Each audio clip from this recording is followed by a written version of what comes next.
Hello and नमस्कार दोस्तों, स्वागत करते हैं आपका फिर से आप ही के चैनल में। ज़्यादा देर ना करते हुए आज हम जल्दी से इस टॉपिक को शुरू करते हैं। आज का यह टॉपिक हमारा भूकंप से रिलेटेड होने वाला है। इस टॉपिक में हम अच्छे से आपको भूकंप के बारे में सारी जानकारी देने वाले हैं, शॉर्ट एंड स्वीट शब्दों में। जल्दी से हम चलिए भूकंप के बारे में शुरू करते हैं। ठीक है, भूकंप तो क्या होता है, भूकंप कैसे आता है, इसके बारे में कैसे पता लगाया जाता है और इसे कैसे बचा जा सकता है, आज इस वीडियो में हम इस सब के बारे में जानने वाले हैं। तो चलिए शुरू करते हैं। भूकंप जहाँ से शुरू होता है दोस्तों, उसे हम कहते हैं फोकस, या फिर हिंदी में कहते हैं उसे मूल या प्रारंभ। जहाँ से भूकंप स्टार्ट होता है, यानी कि ये हमारी पृथ्वी है। पृथ्वी के सेंटर से जहाँ पर ये भूकंप स्टार्ट होता है, इसे हम कहते हैं फोकस या फिर मूल। जैसा कि आप यहाँ पर फिगर में देख सकते हैं, इसे हम कहते हैं ये हमारा भूकंप का मूल हो जाएगा। यहाँ से भूकंप जो है शुरुआत होता है, और ये भूकंप स्टार्टिंग होने के बाद पृथ्वी के सरफेस तक जाता है, यानी कि अभितल तक जाता है या फिर अभिकेंद्र तक जाता है। ये हमारा पृथ्वी का सरफेस, यहाँ भूकंप स्टार्ट हुआ है और यहाँ पर जाके ख़त्म हुआ है, तो इसे हम कहते हैं एपी सेंटर। ठीक है, जैसा कि आप यहाँ पर देख सकते हैं, एपी सेंटर है। भूकंप नीचे भी जाता है दोस्तों, लेकिन यहाँ पर नीचे लोग नहीं है, कोई इंसान या मनुष्य कोई भी नहीं है, यहाँ पर किसी भी तरह के जीव जंतु नहीं है। तो फिर हम रहते हैं एपी सेंटर पे। एपी सेंटर पे ही हमको भूकंप का असर सबसे ज़्यादा देखने को मिलता है, इसलिए हम इसे भूकंप का स्थान मानते हैं, या फिर एपी सेंटर पे ही सबसे ज़्यादा भूकंप देखने को मिलता है। भूकंप आने की वजह से 3 तरह के तरंगों का हमें सामना करना पड़ता है दोस्तों। कैसे तरंग होते हैं, पी, एस एंड एल। ठीक है, तो पी का मतलब होता है जो सबसे ऊपर फर्स्ट पे आएगा, इसे हम कहते हैं प्राइमरी वेव। सेकेंड में आता है, इसे हम कहते हैं सेकेंडरी वेव। और थर्ड में जो शुरुआत होता है, ठीक है, भूकंप के सेंटर से शुरुआती वाले वेव को हम कहते हैं लव वेव या फिर लव तरंगे। इसे क्यों कहते हैं, क्योंकि इसे लव नाम के वैज्ञानिक ने ढूंढा था, इसलिए हम इसे लव वेव के नाम से जानते हैं। ठीक है, भूकंप में जो ऊर्जा होती है दोस्तों, वह ऊर्जा प्रकाश ऊर्जा के रूप में होती है, जिस वजह से हमें भूकंप का ज़्यादा खतरनाक सामना करना पड़ता है। भूकंप हम लोगों को अच्छे से हिला कर रख देता है। तो चलिए जानते हैं कि पी, एस एंड एल इन सभी तरंगों में कैसे तरंगे व्यवहार करती हैं। ठीक है, पी प्राइमरी वेव की स्पीड जो होती है 206 किलोमीटर प्रति सेकंड के हिसाब से होती है। इसमें क्षति सबसे कम होता है। क्यों कम होता है ये आपको आगे समझाएंगे। इसकी क्षति जो होती है ठोस, द्रव और गैस में समान रूप से धीमी होती है। ठीक है, इसमें जो लगने वाली ऊर्जा होती है वो अनुदैर्ध्य होती है, मतलब कि ध्वनि के समान होती है। इसमें आवृत्तियाँ जो होती हैं वो कम बनती हैं, वो ये सीधे वेव के समान, सीधे हल्की नदी के समान ये जो है आगे बढ़ जाते हैं। तो इसे हम कहते हैं प्राथमिक वेव के नाम से हम इसे जानते हैं, या फिर प्राथमिक ऊर्जा के नाम से हम इसे जानते हैं दोस्तों। अनुदैर्ध्य तरंगों के समान होते हैं। ठीक है, उसी के साथ हम देखते हैं सेकेंडरी वेव जो होती है वो 3.5 किलोमीटर प्रति सेकंड की रफ्तार से आती हैं। इसमें क्षति जो होती है मध्यम होती है, ना ज़्यादा होती है ना ज़्यादा कम होती है। मिनिमम ऊर्जा के हिसाब से इसमें क्षति पहुँचती है। इसमें क्षति ठोस में होगी लेकिन द्रव में नहीं होगी, क्योंकि इसमें जो ऊर्जा होती है अनुप्रस्थ होती है, प्रकाश के समान होती है। इसमें जो रिंग्स होते हैं वो उनकी आवृत्ति जो है ज़्यादा बनती है अपेक्षाकृत अनुदैर्ध्य तरंगों के। आखिरी में जो आता है दोस्तों, इसे होती है लव तरंगे, जिसे खोजा था लव नाम के वैज्ञानिक ने। तो इसकी जो स्पीड होती है दोस्तों, ये 1.5 किलोमीटर प्रति सेकंड के हिसाब से होती है। और सबसे सर्वाधिक क्षति यदि होती है तो वो दोस्तों लव तरंगों में होती है, और ये धरातल पर होती है जहाँ पर हम रहते हैं। ठीक है, धरातल पर ही हम रहते हैं, तो हमें धरातल पर ही भूकंप का सामना अधिक करने को मिलता है। इसकी आवृत्ति, इसमें जो ऊर्जा होती है वो अनुप्रस्थ होती है, जहाँ हम रहते हैं वहाँ हमें अनुप्रस्थ तरंगों का सामना करना पड़ता है। तो क्योंकि अब देखिए इन तीनों में सबसे ज़्यादा स्पीड जो है वो प्राइमरी वेव की है, लेकिन फिर भी यहाँ पर जो है क्षति कम हो रही है, लेकिन सबसे ज़्यादा कम जो है स्पीड जो है वो लव तरंगों की है, फिर भी यहाँ पर क्षति अधिक हो रही है। एग्जाम्पल समझिए दोस्तों, ऐसा होता ये है कि देखिए किसी एरिया में जब भूकंप आया है 6 किलोमीटर प्रति सेकंड के हिसाब से आया, जहाँ पे आया अपने सेंटर से, अपने मूल से एपी सेंटर तक जैसे आया, ये स्पीड से आकर के चला गया, और कम लोगों को पता चला, मतलब कि हिल गए और वो संभल भी गए। इतनी फास्ट तरीके से आया और फास्ट तरीके से चला गया। जिस तरह से बारिश के मौसम में यदि मोटा बारिश हो, यदि मूसलाधार बारिश हो और बारिश हो करके ख़त्म हो जाती है, जैसे रोड में मिट्टी वगैरह धो करके ख़त्म हो जाती है, तो उस बारिश से हमें ज़्यादा दिक्कत नहीं होती है। लेकिन दोस्तों ये वही बारिश अगर धीमी गति से हो, एकदम फुहारे के रूप में हो, तो वो फुहारे वाली बारिश जो है 3-4 दिनों से लगातार चलती रहती है, तो उससे जो है ना तो रोड साफ़ होते हैं, ना तो मिट्टियाँ सूखती हैं, ना फिर कुछ होते हैं। इससे जो है हमें ज़्यादा ही किचकिच टाइप का सामना करना पड़ता है। उसी तरीके से दोस्तों यहाँ पर स्पीड के लेकर के हो रहा है। 6 किलोमीटर प्रति सेकंड की स्पीड से जो आ रही है तरंगे, वो आ करके और तुरंत चली जाती हैं। वहीं पर जो लव तरंगे होती हैं वो धीरे धीरे आती हैं और वो आ करके घरों को झंझोर देती है, हिला देती है, धीरे धीरे एकदम मारती हैं। एग्जाम्पल के रूप में यदि आप किसी को 6 किलोमीटर प्रति सेकंड की स्पीड से मार दें तुरंत, ठीक है, एक ही बार मार दें, तो उसको एक बार दर्द होगा, दर्द तो होगा लेकिन उसको एक ही बार दर्द होगा। लेकिन वहीं पर आप उसको 1.5 किलोमीटर प्रति सेकंड की स्पीड से दिन भर झापड़ मारते रहें तो उसको ज़्यादा दुख दर्द देगा, हो सकता है उसके ज़्यादा ही चोट पहुँचे। उसी तरह से ये यहाँ पर होते हैं। अब देखिए दोस्तों, हम समझते हैं इसकी आवृत्ति, तरंगदैर्घ्य और आयाम, ये कैसे आयाम पर निर्भर करती है। तो इसकी आवृत्ति संख्या जो होती है वो दोस्तों अधिक होती है। किसकी होती है? प्राइमरी वेव की, ठीक है। कैसी होती है? इसकी जो आवृत्ति होती है दोस्तों वो इस तरह की होती है, जल्दी से एकदम अधिक होती है, ठीक है। इसकी प्राइमरी वेव जो होती हैं ये अधिक होती हैं और छोटी छोटी होती हैं। वहीं अगर और इसकी ऊंचाई भी देखा जाए तो ये अपेक्षाकृत कम होती है और आयाम भी इसका आयाम और ऊंचाई इसकी कम होती है, दूरी भी इसमें कम होता है। वहीं पर यदि हम सेकेंडरी वेव की के तरंगों को देखें तो यहाँ पर दूरी जो होती है वो थोड़ी मध्यम होती है, कुछ इस प्रकार से होती है। और प्राइमरी वेव के मुकाबले इसमें जो आवृत्तियाँ या फिर आवृत्ति बनती है वो भी अधिक कम होती हैं और थोड़ी दूर दूर होती है। वहीं अगर हम देखें लव तरंगों की, तो इसमें सबसे कम आवृत्ति बनेगी और सबसे बड़े बनेंगी और सबसे दूर दूर तक बनेगी। यही कारण है कि ये देखिए, ये एक तरफ से ग्राफ है, ये आवृत्तियाँ एक तरफ से ग्राफ हैं, जो कि ये आवृत्तियाँ एक तरफ से ग्राफ है दोस्तों, जो कि हवा के रूप में आ रही होती है और बिल्डिंगों को अच्छे से झंझोर करके चल देती है, जिसके कारण से हमें जो है लव तरंगों में कम स्पीड होने के बाद भी अधिक नुकसान का सामना करना पड़ता है, ठीक है। अब देखिए भूकंप के कारण समझते हैं, ठीक है दोस्तों। भूकंप के कारण, भूकंप आने के कुछ 2-3 कारण होते हैं। देखिए पहले तो नवीन वलित पर्वत। ये नवीन वलित पर्वत क्या होता है जो दोस्तों, जब प्लेटें एक दूसरे से इस तरीके से टकराती हैं। मैंने आप लोगों को बताया था कि हम जहाँ रहते हैं वो सारी प्लेटों की संरचना है जिसमें हम रहते हैं, तो वही प्लेटें टकराती हैं। लेकिन वो प्लेटें जब टकराने के बाद दूर न हट करके एक दूसरे को और ढकेलते जाती हैं, तो वो जो है ऊपर से इस तरह से उठने लगता है और एक नए पर्वत का निर्माण हो जाता है और एक वलय के रूप में ऊपर उठती जाती है, जिसे हम नवीन वलित पर्वत कहते हैं। इससे कैसे होता है इसके बारे में आपको मैं बताता हूँ। प्लेट विनाशी कागार, प्लेट विनाशी मतलब प्लेट या फिर विनाशी कागार, ये आप लोगों को नाम से स्पष्ट हो गया होगा कि कैसे यहाँ पर होता है। इसे हम रीढ़ का प्रत्यास्थ प्रचलन भी कहते हैं, क्योंकि इसे रीढ़ नामक वैज्ञानिक ने बताया था। और एक हो जाएगा हमारा मानव जनित।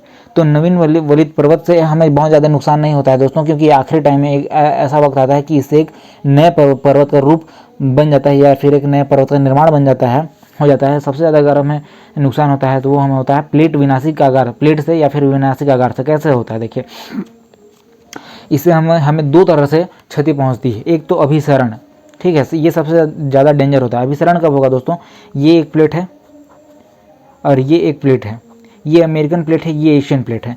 ये अमेरिकन प्लेट और एशियन प्लेट जब एक दूसरे से टकराएंगे तो यहाँ पर टकराव होगा, यहीं पर जो है सबसे ज़्यादा विनाश होता है। तो जहाँ पर प्लेटें सटती है उसे हम कहते हैं विनाशी कागार। ये सटने वाला स्थान है, इसे हम कहेंगे विनाशी कागार। यहाँ पर जो है अभिसरण के कारण सबसे ज़्यादा विनाश होगा। वहीं पर होता है अवसरण, विनाशी कागार में वही होता है दोस्तों अवसरण। यहाँ पर जो है नुकसान कम होगा। अवसरण का मतलब क्या होगा दोस्तों कि ये प्लेटें देखिए, अभिसरण में ये प्लेटें सट गई थी, अवसरण में ये प्लेटें एक दूसरे से दूर जाने लगेंगी। दूर जाने के कारण क्या होगा दोस्तों कि नीचे जो उपस्थित मैग्मा है उसे पृथ्वी के बाहर निकलने का रास्ता मिल जाएगा। और ये मैग्मा जब ऊपर निकलेंगी तो समुद्र से ऊपर निकलते हुए विस्फोट करते हुए ऊपर निकलेंगी और जैसे जैसे सूखती जाएंगी वो पहाड़ का या फिर पर्वत का रूप लेने लगेंगे। लेकिन जो समुद्र में जितने भी पर्वत मैग्मा निकलते हैं उससे एक रिज या फिर कटक का निर्माण होने लगता है। मैंने आप लोगों को बताया था शुरू में ही कि किस तरीके से जो समुद्र के नीचे से जब मैग्मा ऊपर की तरफ निकलता है तो वो कैसा जो है एक कटक का निर्माण या फिर रिज का निर्माण करने लगता है, ठीक है। और वहीं पर आप देख लीजिए मानव जनित कैसे हो सकते हैं, ठीक है। इनमें आ जाते हैं दोस्तों ज़्यादातर घर, ठीक है। घर गिरने के कारण जब नुकसान होता है तो इसे हम मानव जनित कारणों में गिन देते हैं। ये नवीन वलित पर्वत और मानव जनित पर्वत से ये जो है कम नुकसान होता है, अपेक्षाकृत प्लेटों के टकराने से बहुत ज़्यादा ही नुकसान होता है। ठीक है, अब हम समझते हैं दोस्तों भूकंप की पेटी। ठीक है, भूकंप की पेटी कैसी होती है और क्या होती है।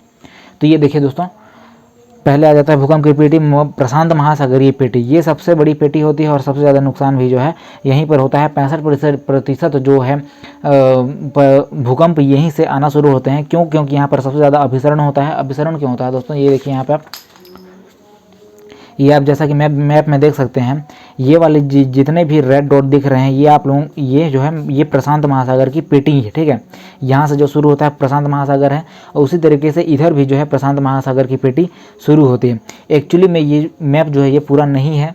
यदि आप ओरिजिनल एक और पेटियों के रूप में मैप निकाल के देखें तो आपको दोनों तरफ प्रशांत महासागर दिखाई पड़ेगा, लेकिन प्रशांत महासागर दोनों साइड नहीं है। पृथ्वी जो हमारी गोल है तो प्रशांत महासागर चारों तरफ से उपस्थित है। ठीक है, तो एक साइड क्या हो जाता है दोस्तों, प्रशांत महासागर में ही एक साइड हो जाता है, देखिए एशिया का प्लेट हो जाता है, दूसरी ओर प्रशांत महासागर में अमेरिका का प्लेट होता है। जब एशिया और अमेरिका के प्लेट उत्तर और दक्षिण तरीके से टकराते हैं दोस्तों, ये तो यहाँ पर बहुत ज़्यादा विनाश का फिर कारण शुरू हो जाता है। ठीक है, जिसके कारण से यहाँ पे प्रशांत महासागर के कारण बहुत बड़ा भूकंप यहाँ पर से हम लोगों को देखने को मिल जाता है। ठीक है, एशिया और अमेरिका के प्लेट के टकराने के कारण, याद रखिएगा ये प्रशांत महासागर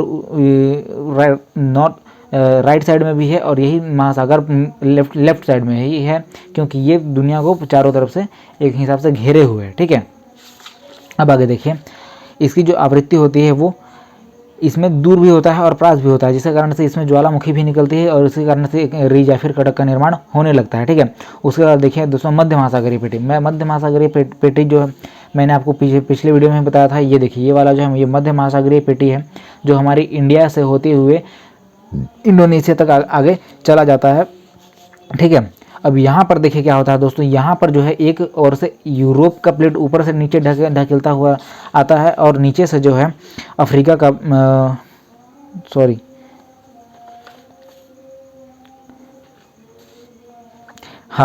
एक तरफ से है दोस्तों, एक तरफ से जो है यूरोप की पेटी और एशिया की पेटी एक दूसरे को ढकेलते हुए चली जाते हैं, जिसके कारण से यहाँ पर जो है मध्य महासागर में बहुत ज़्यादा भूकंप आता है। यूरोप और एशिया के बनने से जो प्लेट बनती है दोस्तों उसे हम कहते हैं यूरेशिया। क्या कहेंगे दोस्तों, यूरेशिया। ठीक है, यूरोप और एशिया जब ऊपर और नीचे से ढकेलते हैं तो यहाँ पर जो है इस लाइन में सबसे ज़्यादा, जहाँ से भी ये मध्य महासागर की पेटी की ये लाइन बनी हुई है, इस लाइन में सारे जगहों पर जो है भूकंप आना निश्चित ही है। जैसा कि नेपाल में बहुत बड़ा भूकंप एक टाइम पे आया हुआ था। ठीक है, यूरोप और एशिया के बनने से बने हुए मिल करके बने हुए पेटी को हम कहते हैं यूरेशिया की पेटी। ठीक है,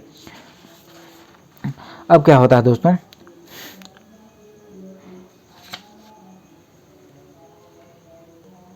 यहाँ पर जो भूकंप आता है दोस्तों ये वाला होता है अभिसरण के कारण। एक टाइम पे ऐसा आएगा जब ये ढकेलते यूरोप के जो मैदानी या फिर चोटी वाले भाग हैं वो पठार में तब्दील हो जाएंगे और यहाँ पर जो है हमारी ये देखिए यहाँ ये जो मध्य महासागर पेटी है ये हमारी माउंट एवरेस्ट को भी छूती हुई चली जा रही है ना। तो ये भारत हमारा कैसा बना हुआ है ये मैं आपको आने वाली वीडियो में मैं बताऊँगा। वहीं पर आप लोगों को अभी आप ये जान लीजिए कि ढकेलने के कारण हमारी जो है माउंट एवरेस्ट की ऊँचाई हर साल लगभग 5 सेंटीमीटर बढ़ जाती है। ठीक है, हर साल 5 सेंटीमीटर बढ़ जाती है। जब हम 8th क्लास में थे तो हम लोगों ने पढ़ा था माउंट एवरेस्ट की ऊंचाई जो है 8,849 है ना, 8,049 मीटर है। आज की डेट में जो है हम पढ़ रहे हैं एवरेस्ट की ऊंचाई जो है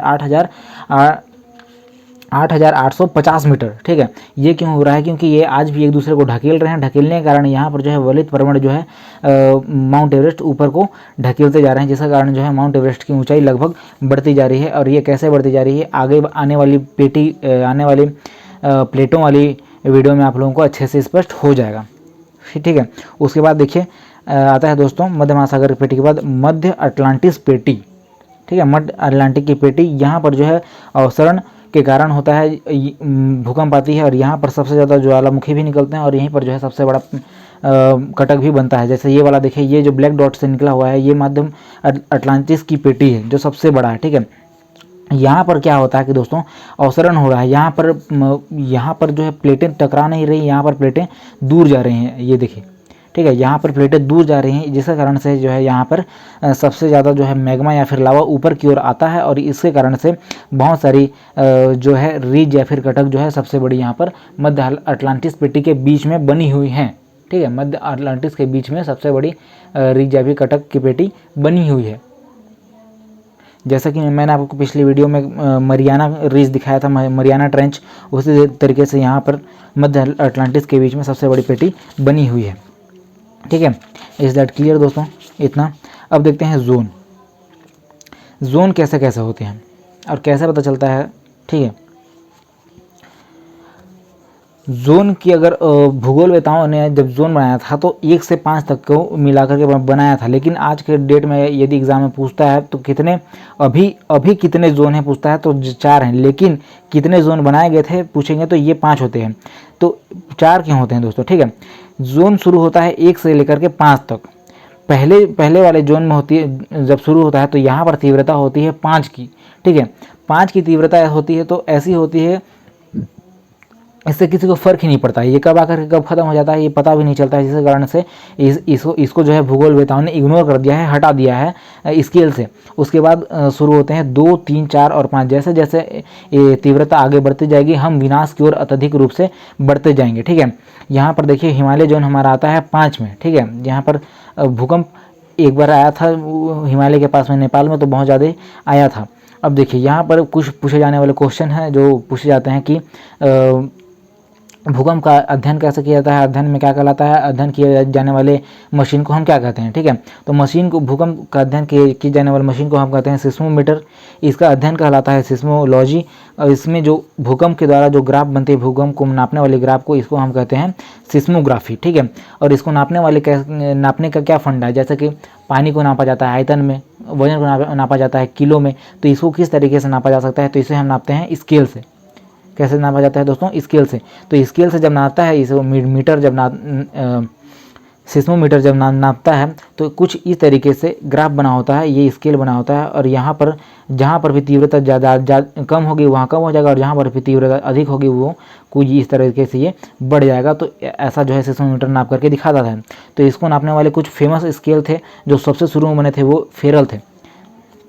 फेरल फेल हो गया दोस्तों, क्योंकि ये सारे जो स्केल बने हुए थे ये खाली अनुमानों के रूप से बने हुए थे। उसी तरीके से राशि और उसी तरह से मार्केली सबसे ज़्यादा फेलियर साबित हुआ, क्योंकि ये अनुमानों पर आधारित था। क्योंकि ये जहाँ पर भी सबसे ज़्यादा तीव्रता वाला भूकंप आता था उसके अनुसार पर स्केल पे 1 से 12 तक की गणना अंकित कर दी गई थी। आज के डेट में सबसे ज़्यादा यदि कोई स्केल प्रचलित है दोस्तों तो वो है रिक्टर। सारे भूकंप मापी या फिर भूकंप का जो मापने का जो आज की डेट में स्केल का नाम का यूज़ किया जाता है वो है रिक्टर स्केल।